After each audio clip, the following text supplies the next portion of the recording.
You know what's funny about that band though specifically? They have two distinct fan groups that I can recall.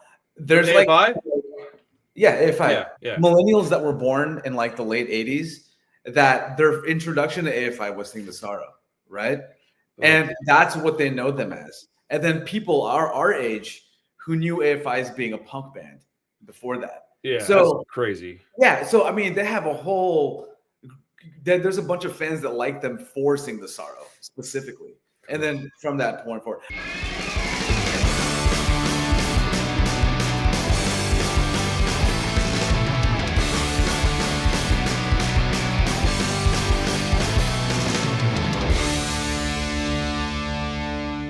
What's up, everybody? How you doing? Welcome back to the Punk Rock Review Podcast. Man, oh man, I have had an eventful day. I had a friend bail on a podcast. Not bail. He decided his time was over. He's a very introverted character.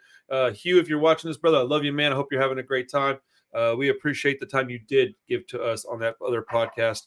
And then I welcomed Rob back to the Punk Rock Review, and we're going to have a nice schedule going with Rob and I, Nitty and I, and then other guests that I have. It's going to create a lot of really interesting conversations because at the end of the day, that is what I want this channel to be about. Community, conversation, punk rock, DIY, and what better way to do that than to have as many of your friends on as you can possibly have. So, damn right.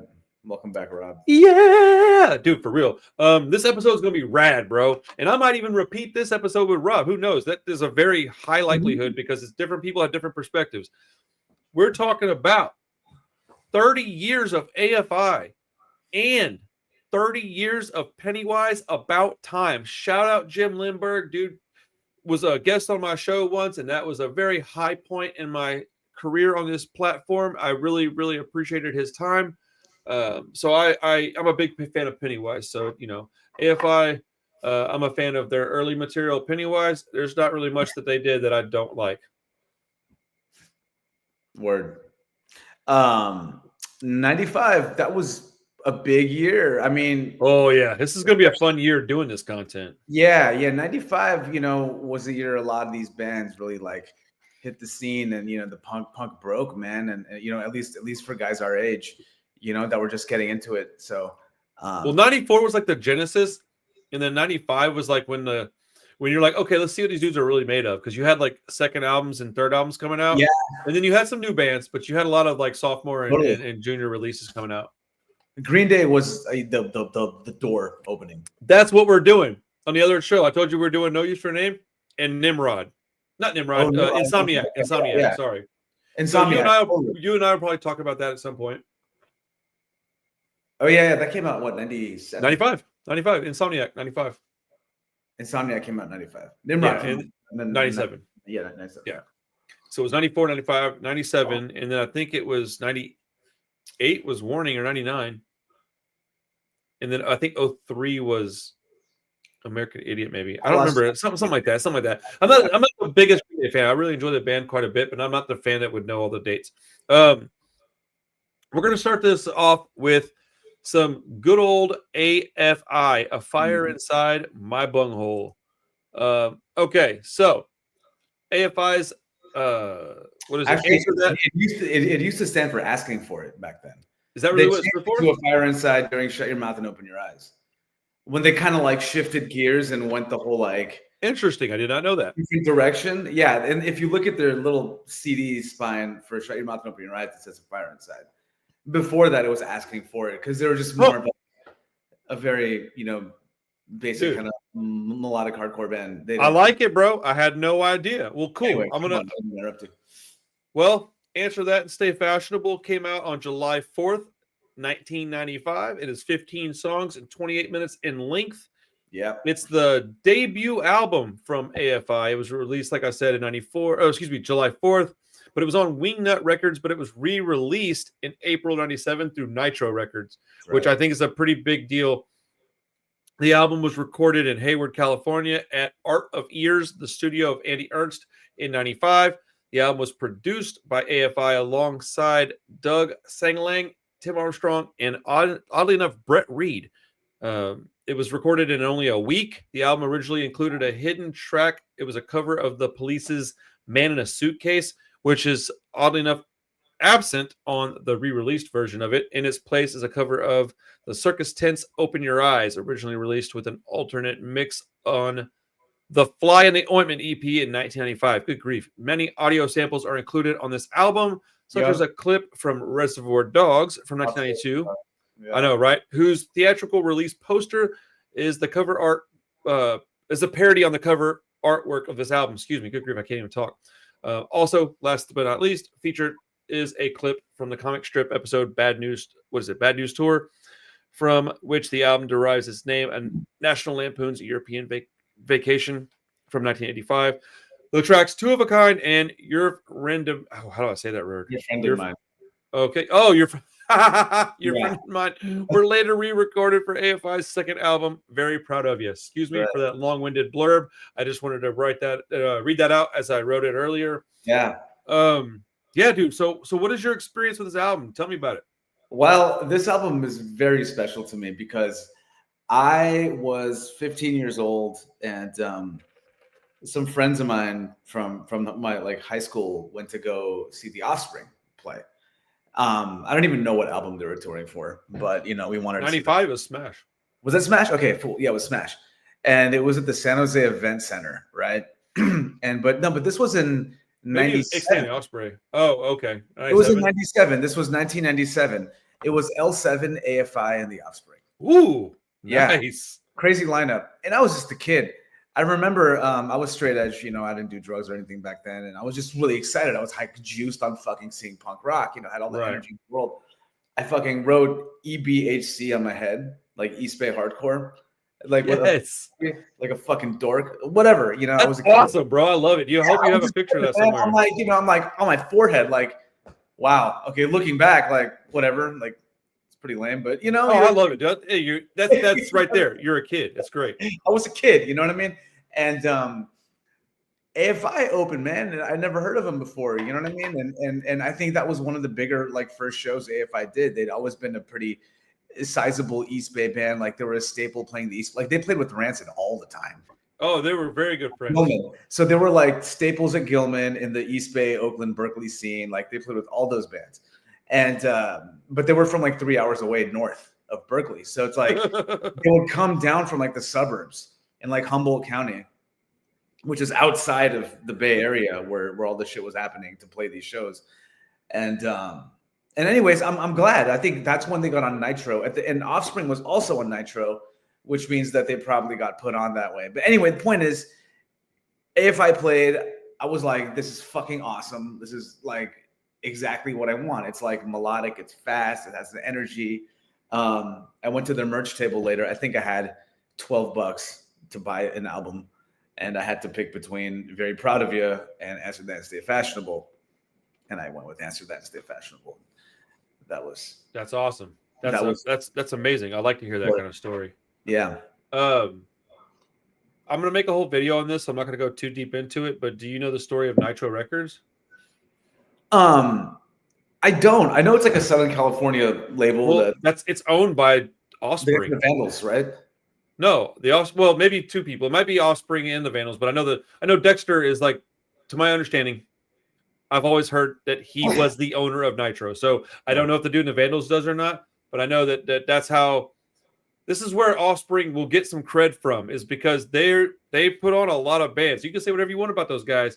Yeah. Dude, I love the band Ensign, and I wouldn't even know about them if it wasn't for Nitro Records. Totally. AFI is an early Nitro Records thing. The Vandals, they did a lot of stuff for a lot of very important bands.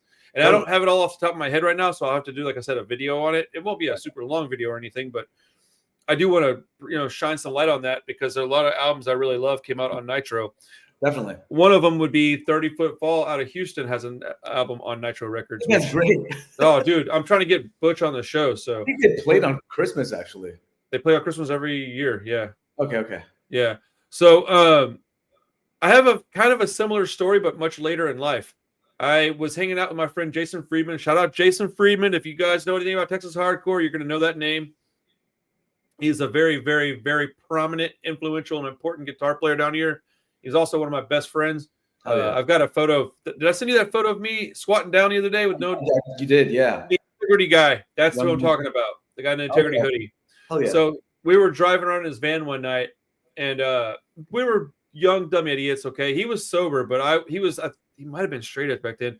But I had taken like a half a Xanax, and I wasn't a Xanax guy, and I was out of there, bro. Like leaned over in the car. We got pulled over, and the cops started asking what's wrong with me, and he's like, "Oh, he's just sleeping." And I was trying to like not fall. It was a mess. Anyways, that night he was like, we're looking through a CD book in the back of his van trying to find something to play, and he's like, "Hey, have you ever heard AFI?" And I was like, "I don't know who that is." And he's like, "Bro, based on all the stuff that I know you like, you're gonna like this. It's like a mixture of hardcore and punk. You know, the stuff he was listening to is a little heavier, integrity type stuff." He's like, "If you take that and you mix it with like some of that like pop punk shit you like, you get AFI." And I'm like, "What?" He's like, "Yeah, they love the Misfits." And I was like, "Oh, I'm in." So he puts it in the CD player, and he was playing. He wasn't playing this record. He was playing.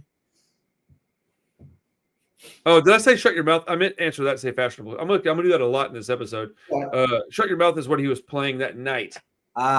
And I went back and found "Answer That," and "Answer That" is probably the one I listen to the most. I don't know that it's my favorite. I think, man, it's honestly it's just a coin toss between all of these. What is your favorite AFI record? It's a good question. Do what? What is your favorite AFI record? It might be "Answer That, Stay Fashionable." Really? Yeah. Interesting. Yeah. Anything past Black Sails, I don't listen to. No, totally. It just like went a completely different direction. But I just like that it was this music that his vocals, man. I resonated with it, man. I was like, oh, I can do that, man. I was like, I can sing like this. It made me want to start a band. And like not a lot of bands, dude, Rancid, I was intimidated by that. I ain't trying to play like this. I can't do it. But super fast, not a lot of solos and shit. I can maybe do that. And as an adult, I understand how good they are as musicians. But as a 19-year-old, I didn't fucking know. And so I just jammed it, bro. I genuinely, sincerely love that record. I saw AFI play a couple of times, but it was later in their career than they were like, let's see, it was probably around in between 99 and 02. So like before Sing the Sorrow came out, but when they were headed in that direction big time. Davey had long hair. He was wearing fishnets on his arms already. But I remember one thing that he did that I'll never forget. Somebody told me, if you ever get a chance to see AFI, watch this dude. He'll walk out onto the crowd and people will hold him up and he'll still sing. And I was like, there's no fucking way. And sure enough, they're playing and this fool just walks out onto the crowd and motherfuckers just hold him up and he's like, ah. And I was just like, dude, that's fucking amazing. But yeah, AFI, bro. Great band. No, they're fantastic. The original bassist from AFI went to go play in Tiger Army. Oh, that doesn't surprise me. Nick 13 is really good friends with those guys. Yeah, and they're from the same area, Ukiah, California, up north. Oh, nice. Again, you're not from the Bay Area, but it's like you would have to drive 2.5 hours to come play shows here in Gilman and then go back. Like, Austin happening up there. That's Austin for us. Right. So it's like, I mean, but like Houston also probably had venues and clubs and like a sizable scene. I'm an hour and 20 minutes from Houston, so I may as well just go to Austin at this point. Yeah, I live like. I'm not gonna get into geography, but like I'm there's a Houston, then there's a suburb of Houston called Cypress, and then outside of that there's one called I don't remember what it's called, but outside of that there's Tomball, and I'm outside of that. Like I'm 4 fucking suburbs removed. But Houston's so big it's still considered Houston, but it's not, man. Like, from downtown I'm over an hour by going 80 miles an hour. It's still an hour. It's far. I hear you. Anyway. I really enjoyed AFI. I was incredibly sad. I was working at Circuit City whenever Sing the Sorrow came out, and that's when I started listening to Alkaline Trio. And I remember that somebody told me like, "Oh, you like Alkaline Trio? You should listen to AFI." I was like, "Oh, I love AFI." And they were like, "Oh, they got a new album coming out," and I was like, "Fuck yeah!" And it was that hot garbage Sing the Sorrow, dude. I absolutely hate that record, and I know that. If I ever get an opportunity to talk to Davey Havoc, if he saw this, he'll never speak to me. But I don't get it, man. Like, change the band name. You know what's funny about that band, though, specifically? They have 2 distinct fan groups that I can recall. There's AFI? Like, AFI. Yeah. Millennials that were born in like the late 80s, that their introduction to AFI was Sing the Sorrow, right?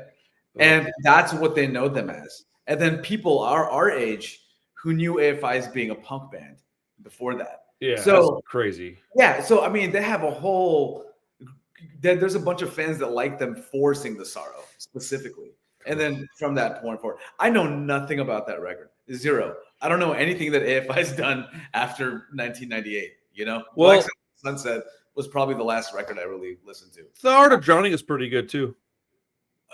Yeah, I mean, I just lost track. They kind of went off the rails. And well, if you like Black Sails, the Art of Drowning is a better record than Black Sails. The Art of Drowning is closer to Shut Your Mouth than Black Sails is. Okay. They did a weird thing where they like went off a little bit, then they came back, and then they went even further out after that. It was a weird like bounce back thing that they did. Whatever. It's all within a couple of years of each other. There's no punk band, you know what I mean? Oh yeah. No, they definitely were a better punk band, in my opinion. Yeah, totally.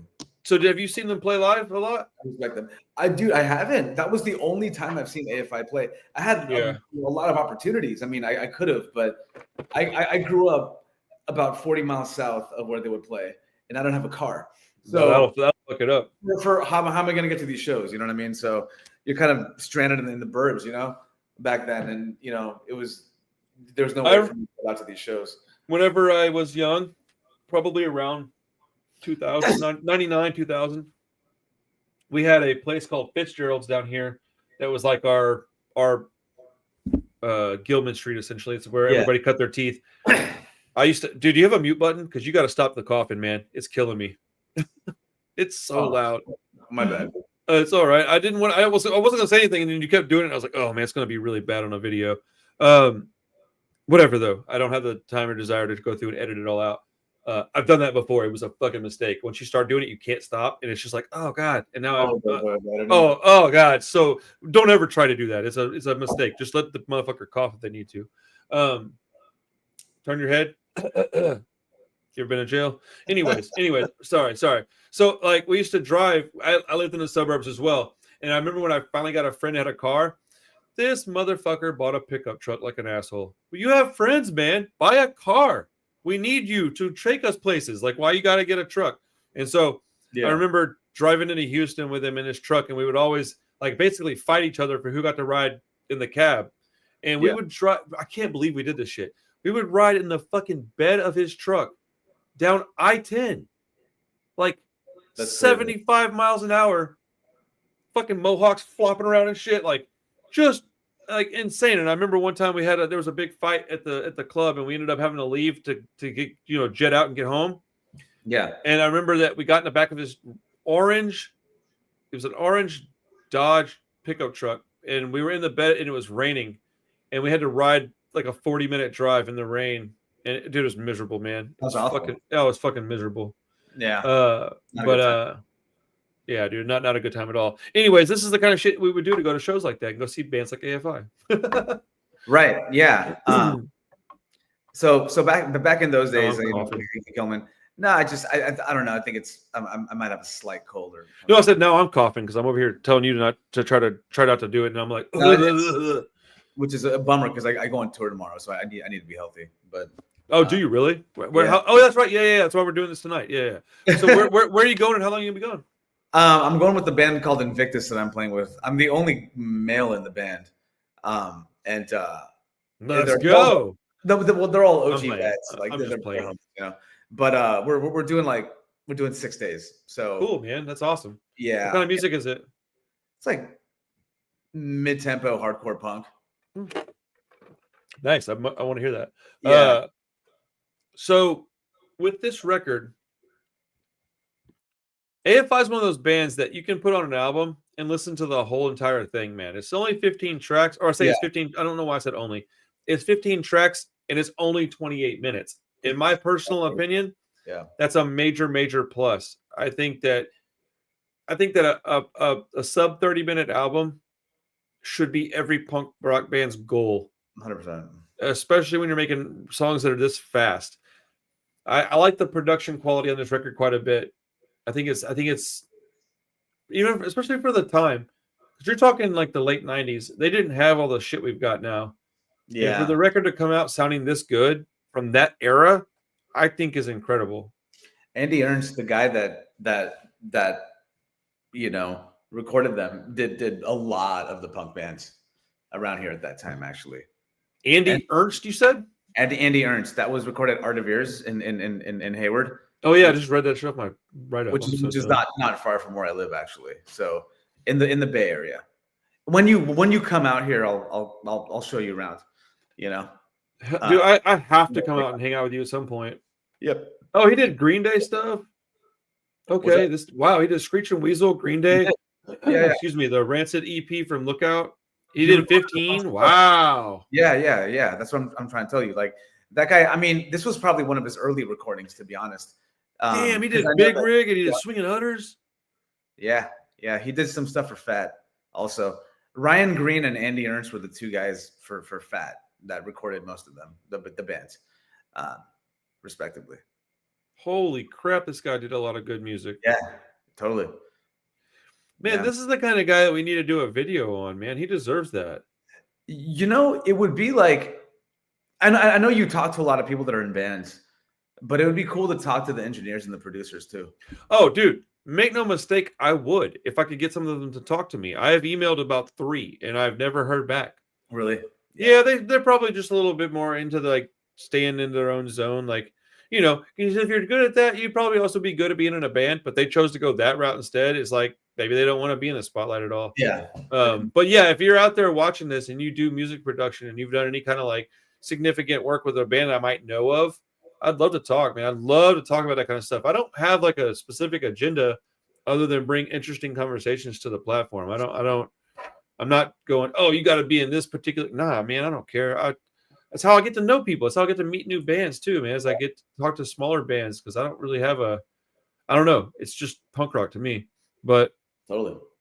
So what are man, I can't get over this dude's resume. That's crazy. What are some of your favorite songs on this album? Let me pull up the track listing. Yeah, bro, for sure. Answer That and Stay Fashionable. Okay. I really like the first song, Two of a Kind, is awesome. Number 9, Rizzo in the Box, is good. Number Great 11, song. Your Name Here. 10, Kung Fu Devil. I Want to Get a Mohawk, but Mom won't let me get one. Come on, that's classic. Don't Make Me Ill is probably my favorite song on the record. Okay. Number 16, Key Lime Pie. I don't know the Self-Pity song. I don't remember it necessarily. Self-Pity? Number 15 on the record. There isn't. Wait, what? Number 15. Yeah, it's Self-Pity, right? After High School Football Hero. Oh, I don't see that on my thing. I mean, that's according to this. I'm looking at it on Spotify right now. It says High School Football Hero / Man in a Suitcase. So the hidden track. It may not be on that version because. Yeah, that's that other cover song. Self-Pity, yeah, and then there's that's crazy. Key Lime Pie and then Man in a Suitcase. So, dude, this record is so fucking good, man. That's what I was going to tell you. There's very few songs I skip on this record, but it's also, that's why it's my favorite, because I don't skip anything. The record I like more than this is the one after this. Okay, I mean that's also a fantastic song. So Proud of You is probably my favorite AFI record. So I got, let's see, Your Friend and Mine, I Want to Get a Mohawk, Mom won't let me get one, Brownie Bottom Sunday. That's a trio of songs you can't really beat, man. Rizzo in the Box, I think, is pretty fantastic. Also, obviously, High School Football Hero is literally like that is an anthem for all young punk rock kids, man. I love that song. That's a good one, yeah. Dude, AFI is so good, man. And I feel like they're good dudes. Like they stand for something that I can appreciate. Yeah, definitely. I mean, they're like the anti-bully. 100%. And Davey Havoc to this day, I mean, like, I think he's one of those guys. He's like a respectable dude. You know what I mean? It's like, even though we might not necessarily like what direction he went in with his music and stuff, like, I think that. I mean, it's his music ultimately. Yeah, it's he's making art for himself, and I respect that. Like, well, whatever, dude. Like, you want to fucking play weird new wave goth like music, go for it. Like, here's a question for you. It's your prerogative, I like them enough Do you think that if he would have stopped calling it AFI and started calling it something else, and you were like told, "Hey man, this is the dudes in AFI, but it's their other band. What do you Yeah. think when you hear it?" Do you think you would have given it a shot? Because I think I would like it more if it was a different project altogether. I hate the fact that it's called AFI because to me they did 5 albums in a particular style, and you just change it. I really dislike that, and I mean it's real dumb, honestly, but whatever. I don't know. I don't think it goes two different. It goes. I mean, he is in a different band, Black Audio or something. Yeah, but that's kind of my point. Is like, why didn't you just do a different band? Like, it's not Because this. I think that's it's his band. I mean, he can do whatever the fuck he wants. Okay, so I say that to say like, okay, if Rancid had dropped the first Transplants album and been like, this is Rancid, and then they gave us that, I would have been super pissed off. But they didn't. He's like, hey, this is the new project, is Transplants. I listened to it and I was like, I really liked it. Now I understand it's a little gimmicky and some people don't like it. I really enjoy it. But if they'd called it Rancid, I would have been fucking mad because it doesn't. I see what you're saying. A lot of this is an issue a lot of bands face, though. They're Blink-182 did the same shit. They're like a whole ass different band. AFI one day they probably were like, we're kind of fucking tired of playing these juvenile, short 2-minute melodic hardcore songs, and that like showed throughout the course of their career. I mean, into the later '90s, they were writing stuff that was a little more serious and heavy. Their songs were longer, their like subject matter and themes kind of changed, and I think these kind of followed suit. And then they became this alternative rock kind of thing. So it was terrible. Whatever. Yeah, it's not my bag, but yeah, I respect the shit out of AFI though, for what they did. I mean, this album was crucial for me in my early punk kind of days and journey, Oh no, 100%. 100% crucial record, man. I absolutely love this album. I would say that there's also it's not a lot to talk about on the album, if I'm honest. It's weird. Like we can sit here and rant and rave about how good it is. Other than that, other than like just talking about the songs that we like, it's got good production. It's a short, good punk rock record, and in my opinion, a classic. No skips. It's like, what else do you talk about? So like, whereas the album we're fixed to talk about, there's a little bit more substance to the songs, I think. Not that that's a bad thing. I like you said, they get heavier as they get older with their material. That's a good thing. I like something like this, and like lyrically, I don't mind if a band changes, matures, grows, whatever. But man, sonically, they just sound like a completely different band altogether. It's a very odd thing in my opinion. But hey, whatever, man. Overall, I like this band a lot. The first 4 or 5 albums are so good that it's kind of like you can have a pass and write whatever you want after that. I don't give a shit. I still have these other albums. I like that they were on these great record labels. Sorry. No. I wanted to kind of go back and say something. I know. I said that my favorite album was Very Proud of You, but like, Shut Your Mouth and Open Your Eyes was also. Oh, dude, yes, an incredible album. And like, that's the thing is, it's one of those things where it's like all three of their first 3 records are perfect. I feel like there's more to talk about with that record. I feel like, in terms of like the art direction and like sonically and like where they were going, like it's more interesting than Answer That and Stay Fashionable. Well. Okay, so yes and no. It depends on what you're looking for.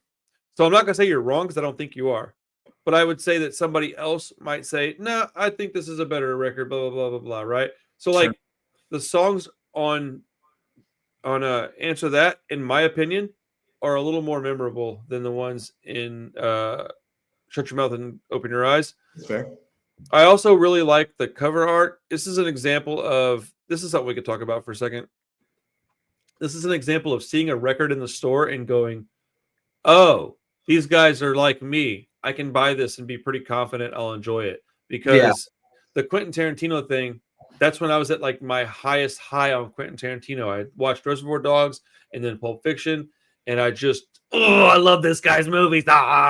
Independent cinema. I'm a fucking smart intellectual cinephile. No, I'm just a punk rock nerd. But I appreciate going out on a limb and doing that because that does pigeonhole you a little bit. But yeah, as a whole package, I think this is a fantastic introduction to the band. I think they did like an EP or a demo or something before this. This right here, if somebody was to give you this record and say, hey, Is this a good starting place for you? How could you say no to that, I right? was just gonna say that about this record in particular. If somebody came up to me, from time to time, people in the chat and the live streams are like, "Hey, I'm new to punk. I'm just here because I want to listen to. Can anyone recommend me something?" This is a good first album to recommend somebody. I'm gonna start. You know what? You know what? Hold on, dude. You just inspired me, brother. Tomorrow I'm doing a whole video. Top 5 introduction to punk rock albums. Yeah, this is a good one. I feel like it's very accessible. I don't know, and not No, like, I love that, dude. That's amazing. you know what I'm saying? It's easy to like. So we have. I'm not going to spoil the whole thing, but yeah, that's going to be on the list, man. That's awesome. Glad I could help. Dude, what a great topic, though. Yeah, I mean, there's that one kid, I don't know, person, I don't know what his age is, but he came in last time in the chat and he was like, "Yeah, I'm like," I was like, "Why are you like trying to get into punk now?" Like, that dude, Oh My Rod, like young, but like, you talk about Oh My Rod. Yeah, that guy. Yeah, yeah, dude. People, their journey is their journey, man. it's true. I just got into the Clash in 2024. I can't say nothing because I was a punk rocker for 30 years prior to that. So, yeah, it's my own fault. Not even my own fault. It just is what it is, man. totally.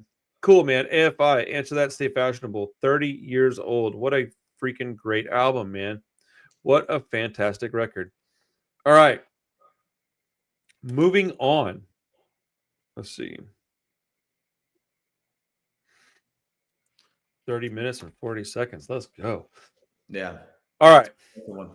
So we're celebrating 30 years of another punk rock album. That would be Pennywise, About Time. Give me 1 second, sir, to read my little write-up, and we will get to talking about this record. No worries. It came out on June 13th, 1995. It is 12 songs, a more robust 32 minutes. That is a much longer average song length. About Time is the third album by Pennywise. It's widely considered to be one of their top releases. It includes their concert staples. I hate that word, concert. Their live show staples, Peaceful Day, Perfect People, Every Single Day, and Same Old Story. Mm-hmm. About Time was also the first Pennywise album to chart in a Billboard. The release peaked at number 96. Most of the album follows the theme of problems with the time, fear of it passing, controlling it, accepting it, etc., etc. About Time is the final Pennywise album to feature bass player Jason Thirsk, who self-deleted on July 29th, 1996. That is horrible. RIP to him and his family. I know this is 30 years ago, but man, my condolences, dude. After debating whether to break up or not, or to move on with a new bass player, Pennywise decided to hire a new bassist, Randy Bradbury, who's been with the band since then. While About Time was the final Pennywise album to feature Jason Thirsk, it was not their last album to contain songs written by him. He was still alive when they were writing Full Circle, and he co-wrote some unreleased songs that would eventually appear on the band's 2014 album, Yesterdays. Pennywise enjoyed moderate success and gained supporting slots on national and world tours with bands such as The Offspring. There's a whole list of bands that they've toured and recorded, toured with and opened for, due to constant touring and appearances on snowboarding and surfing videos, as well as skateboarding videos. Their album sold around 200,000 copies, which is a shitload if you think about it.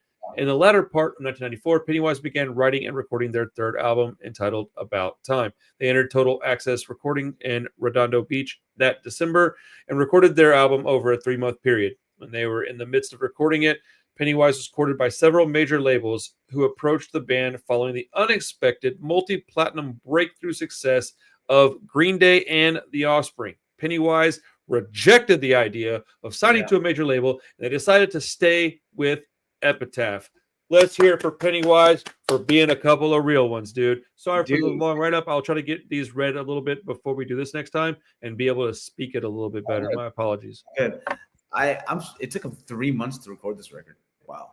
That's a long time to me, man. Although, you know what's crazy about that is it's really not, because we live in a time now where people just churn out music all the time because it's so easy to record it. But if you think about it, back in 94, 95, dude, recording music was like you had to go to a studio, you had to book time, Then your drummer had to go and track. Then your guitar player had to go and track. But it was like a whole thing. It was all a mixing board. It was all on real tape. At least I think back analog. It wasn't digital quite yet, or maybe it was, but it wasn't like a normal thing like it is now. They're recording on digital audio tape. That's insane, man. So, and this album is incredibly tight. It's a great record, dude. This album rules. This album is particularly important to me, man. I think I warped this tape. I played it so much. That's amazing. I would put it in my Walkman and I'd fucking skate all over fucking, the burbs with it and shit. You know what I mean? Like, that's awesome. This Pennywise is like, there isn't a band like them. They're so good. They're very like, it's an iconic Southern California skate rock 90s sound. I call it Dag Nasty worship. Essentially, a lot of these bands that came out of like the early 90s, like SoCal scene, really took what was happening on the East Coast in like the late 80s, like the melodic hardcore sound, and then readapted it in California. Okay. So, like a lot of those riffs come from that era. Dag Nasty. I don't know much about Dag Nasty. Should I do a deep dive? I think so. You would kind of see where a lot of these early Epitaph bands got their sounds from, man. Bad Religion. Consider it done. So the guitar player for what's it called? Bad Religion was in Minor Threat. Brian Baker. Yeah. So Brian Baker was also in Dag Nasty. So I did not know that. He kind of created this, like, I don't want to say created, but like he was at the forefront of like this whole melodic hardcore style of music, right? Which a lot of the SoCal bands were really influenced by. Okay. In the mid 80s, and then they kind of ran with it. It was this mixture of like hardcore and punk, essentially, that just came together to create this sound, and they were kind of like the West Coast version of it, of Dag Nasty. They're the like subject matter on this record in particular, it's pretty dark but positive also. It's like that's absolutely correct. They have a lot of songs that are like more or less atheist, and like their subject matter. They're like, what the fuck? Who cares what happens after you die, man? Like, just live for today. This is all you have. But they're kind of putting a positive spin on a question that everyone has, right? Right. Well, it's a question of what happens after you die, kind of thing, I think Jim Lindbergh is like almost 20 years my senior, maybe like 15 or so. It seems to me like they were probably, and I'm just speculating, I don't know actually their ages, but I think they were probably in their 30s when they wrote this, and they had probably been in the band and touring on the road for a long time, and they were maybe hitting like a midlife type of, maybe not crisis, but like, hey, what's up with this type of thing, Yeah. And I could be wrong, but and also with the loss of a friend, what I'm saying, it's really gonna mess your head up, man. I mean, this is one of the things that I love about punk rock so much, is that we get to know the musicians that we're listening to. We get to hear them tell us that they feel just like us. And that's not really prevalent in a lot of other music. Some pop songs are like that, sure, but a lot of that stuff's just real shallow and glossy and bubbly, right? Where punk rock is like, hey, man, like, sometimes life's a kick in the dick, man. And sometimes it's not. Sometimes it's great. But I think these dudes are a very realistic band. And like, you get that idea from them, like having a hiatus and stuff. There's a lot of stuff going on. Sorry. I mean, no, not at all. So, I mean, the lyrics on this record are so relatable. It's like a friend is sitting down and talking to you. You know what I'm saying? Yeah. And it's like, you're depressed and like shit's fucked up, but he's like trying to cheer you up. You know what I mean? And it's to a soundtrack of melodic hardcore. You know what I mean? Right. The way that Fletcher plays guitar, it's just so fucking cool, man. Like, that band in particular. Yeah, that band in particular at that time was really, really like crucial in terms of like how I identified with punk and music, and that type of music, 100%. That Religion was another one of those bands. Stranger Than Fiction, that album in particular came out around the same time, if not. Yeah. The I don't know what year it came out, but it was somewhere around then. 94. It might have even been a year earlier than that. But hey, real quick, I can't say enough about this record, man. I have some thoughts about that. Give me 1 second. I'll be right back. I'm sorry. No problem. 30 seconds. I'll be right back. You're good.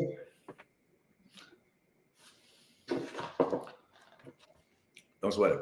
I was like sitting here and I was like, I'm either going to have to get up and just run to the restroom real quick, or I'm going to sit here and squirm for the next 30 minutes. I was like, I'd rather just go to the restroom. I'm in the master bedroom, so I have a restroom right next to me. So it's very convenient. Thank you to my wife for that. So, okay, my thoughts on this are pretty simple. There are a select group of bands that when you say epitaph bands or fat bands, and it's not a bunch, it's like maybe 6, 7, 8, 9 bands, maybe 10 that you immediately think of. And these are all of our foundational bands. These are our bedrock to everything that we love, right? People can say whatever they want about Pennywise, about being repetitive. I call it consistent. I think that they found a style they were good at and they stuck to it. Yeah. And I think that takes more courage than you would maybe think off the top of your head. My point is that Pennywise is one of those bands that like people strive to sound like, dude. People want to sound like Pennywise so bad. Nobody else does outside of 98 Mute. They sound a lot like Pennywise. Other than that, you've got bands that maybe have some similar riffage, or maybe one dude sounds kind of like Jim a little bit, but you don't have a band that you can go, that sounds like Pennywise. So they're a foundational band, and this is like, I'd say this is a top 2 or 3 album of their whole discography, and I think it's a beautiful record, man. I like the cover art; it's striking. I love that it's got that giant time bomb on the front of it. It's just like, it's so obvious that it's like, hey, man, urgency. Play this record now. You know what's crazy about that is that I talked to Rob earlier, and I said, hey, man, I'm talking to Nitty tonight. He actually said some kind words too, and I said, we're going to do a Pennywise About Time and AFI. And he goes, whoa. And he like reaches over to his record player and pulls over his thing. Was he listening to Pennywise About Time? Nice. It's a perfect record, man. It's quite literally my own, I guess it's not perfect because there is very few. Well, 10 out of 10, no skips and perfect aren't the same thing to me. Not very many records are actually perfect. Even Out Come the Wolves, my favorite album, isn't perfect. It's my favorite record. But the only complaint that I have would be that for 12 songs, I'd much prefer it be 25, 26, 27 minutes versus 30. I think it's a little long, but not that's it. I mean, that's my only complaint. And if you listen to the record, it doesn't feel like it's not labor intensive. You're not going, I got to get through. No, it goes by quick. So it's not like I'm really right. Grasping at straws here to come up with a complaint, but it's a fantastic album. I have a few songs that I want to bring up real quick. I think that outside of So This Is Freedom, this has my favorite songs on it. That's my favorite Pennywise album. I think this is my second favorite album. Yeah. I like all their later stuff. I like NoFX's later stuff too, man. But I mean, again, we're over here like asking me like, what's my favorite slice of pizza? I like all pizza. So, but my favorite would be this kind of pizza. You know, like thin crust cheese pizza, crispy on the bottom. But it's still Totino's pizza is still great food to me. I still love pizza. So nothing about their catalog is bad to me. Like I don't really consider the album with the other singer on it a Pennywise record. Outside of that, what other singer? They have an album with a different singer. Like later in their career or earlier? Yeah. You didn't know that? Dude, no. Jim quit the band for one album. And hold on. It's called dude, you should listen to it. It's interesting because like the Wild Card album? A Word from the Wise or something? I don't remember. I don't even remember what it's called, dude. Hold on. Do what? That one came out in 89, 90. Yeah, no, it was no. It's like middle of the 2000s. No way, dude. Yeah, and so there's a Pennywise album without him. I know it's very strange. I can't remember which one it is. It's weird. Maybe it's the Fuse. I don't. Hold on, I'm just gonna have to Google it now. I don't mean to. No, it's all right. No, it still matters, dude. Let's see. All or Nothing. Oh, it is All or Nothing. Okay, yeah. All or Nothing. It's not a bad album. It's just not a Pennywise album. It sounds like Rise Against and The Offspring because it's got a different It's got a different vocalist on it. Outside of that, their whole discography is pretty great to me. I mean, it's like their worst album is probably like an 8.5 out of 10. You know what I'm saying? Like that says a lot, dude. I really liked Unknown Road a lot. That was a good album. It's a good album, man. It's really that's what my point was, is that you're really just going, which is the first and Full Circle. What's the best AFI album? It's who knows? It's one between of the Unknown Road and Full Circle. Like that little stretch of 3 albums is probably the best of Pennywise.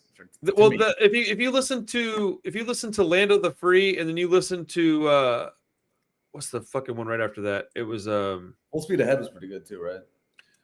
Whatever. Straight Ahead. Okay, Straight Ahead and Land of the Free. If you listen to those albums, you don't get better production than that, and that's one of the reasons why I like those albums better. But it's all just being really nitpicky. I mean, if I see them live, what songs do I want them to play? All of them, dude. All of them. I like all of them. So, so you're a Pennywise fan. Hell yeah. Cool. I love this band, dude. I love this band. So let's talk. Pennywise is like, I just wanted to mention one thing about them. No, you're fine. They are Southern California skate rock. Like, yes. By definition, if you look up like what is fucking like SoCal skate punk, melodic skate punk, Pennywise, dude. Dude, I got a lot of shit for calling them the greatest skate punk band of all time. I stand behind that. Pennywise is the greatest skate punk band of all time. Like you said, when I think skate punk, I think Pennywise, not NoFX, not Bad Religion, not Rancid, not Blink-182. No, that is either punk rock or that is pop punk. Skate punk, Pennywise.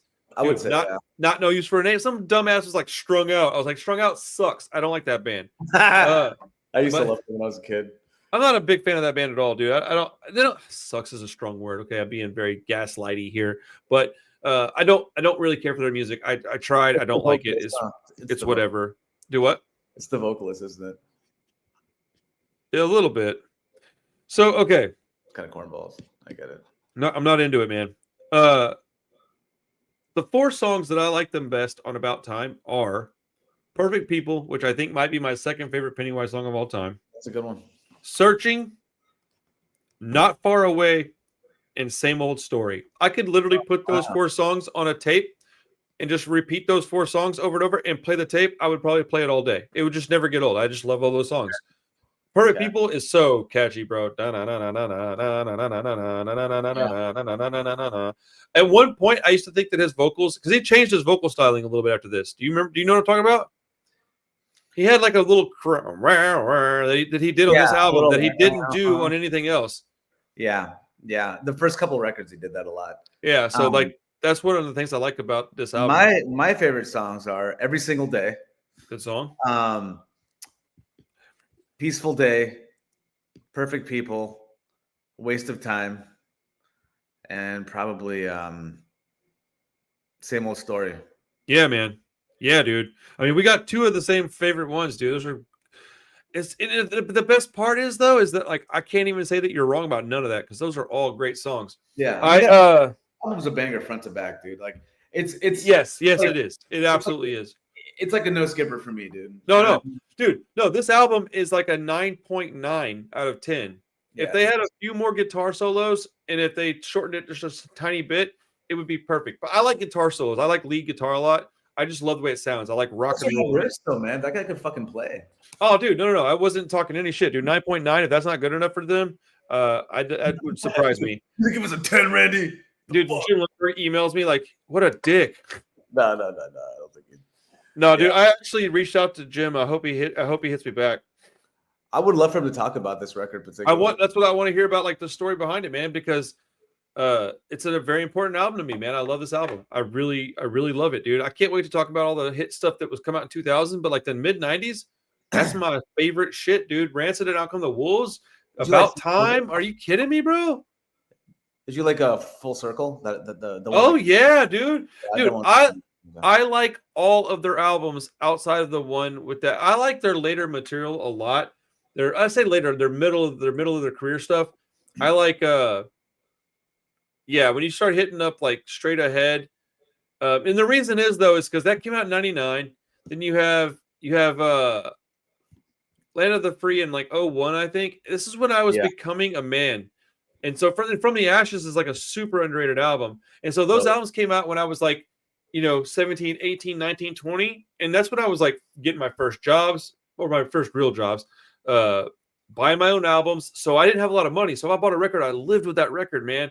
And Pennywise, Rancid, NoFX, they all had these albums coming out around this time that I lived with. This is one of the problems that I had with Rancid Self-Titled 2000 is that I didn't have a lot of money. So when I bought that record, I needed something out of it and I didn't get it.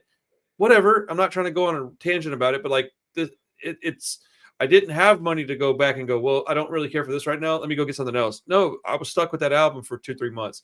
And excuse me. Didn't do it for you, huh? Rancid's Return to Hardcore. I mean, look, I don't want to get into that record right now because I don't want to run my mouth, but that's all right.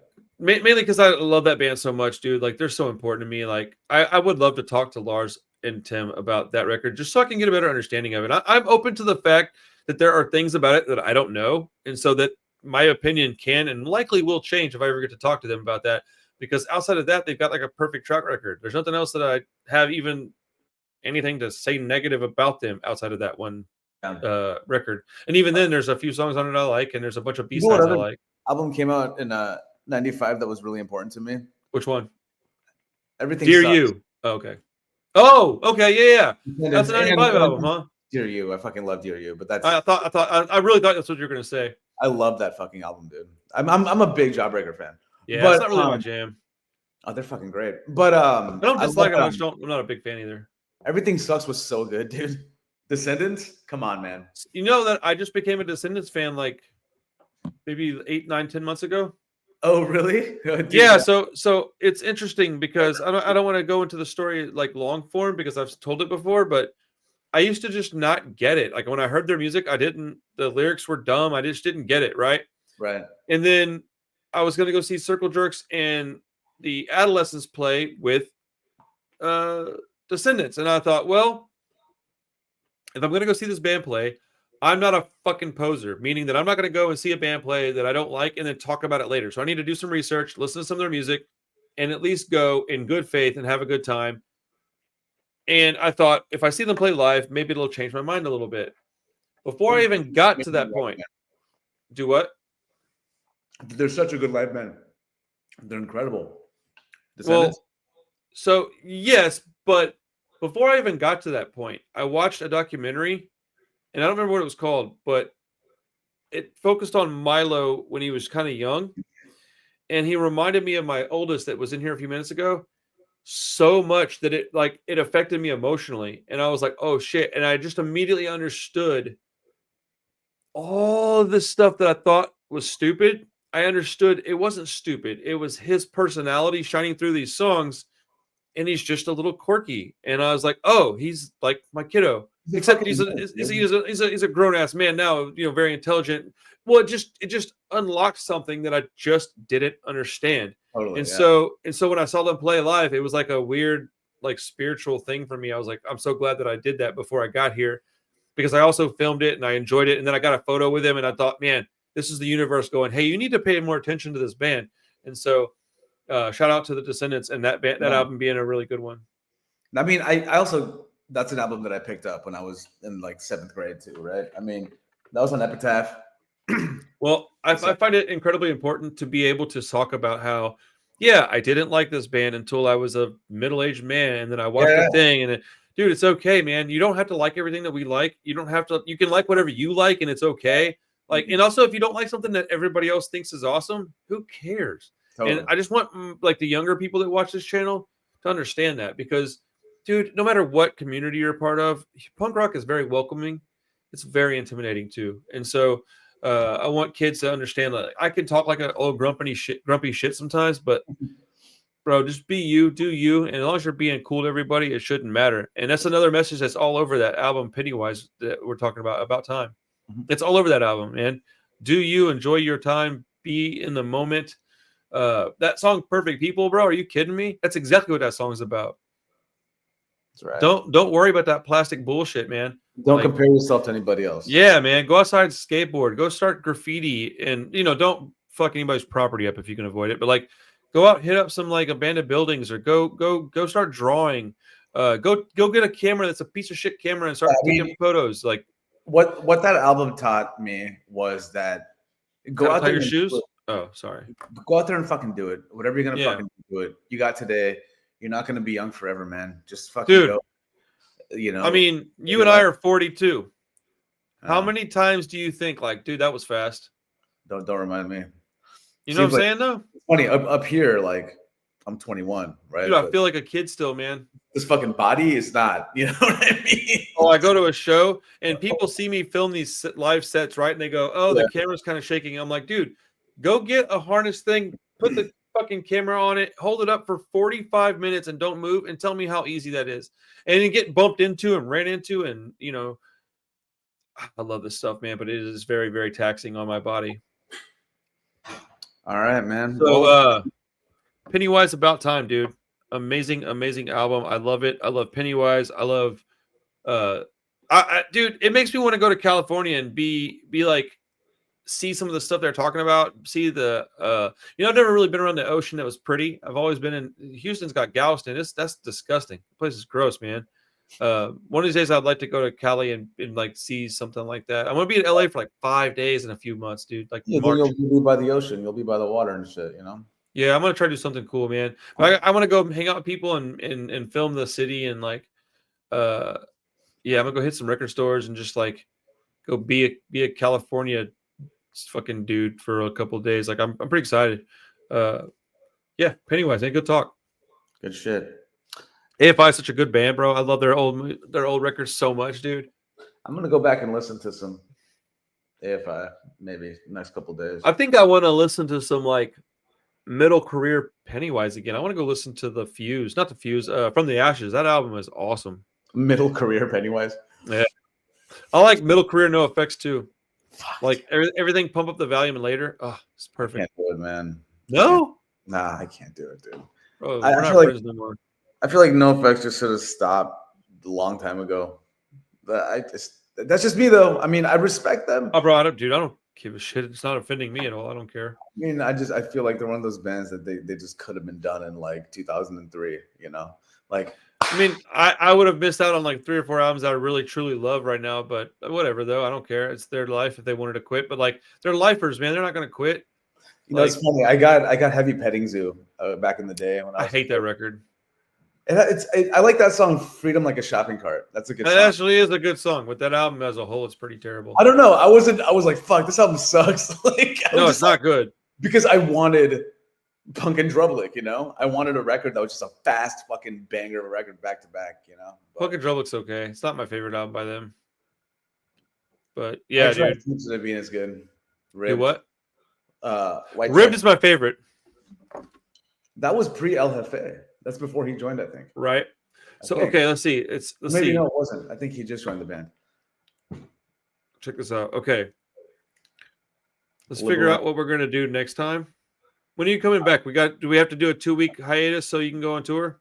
Yeah, we should stop recording though. I don't think people need to see this shit. Yeah, dude, give me a second. Let me give me some time to cook here, Nitty. All right, everybody. We're gonna get off here and do some clerical work. Nitty's giving me shit. Man, hey, look, we love you guys. I'm so glad you're here. Thank you for your time. Please like the video, subscribe to the channel. Most importantly, go out and listen to Pennywise About Time. Listen to AFI, Answer That and Stay Fashionable. And if you have the time, if you've got the time, that first Backstreet Boys album, fucking banger. All right, everybody. We'll see you next time on the Punk Rock Review Podcast. Peace.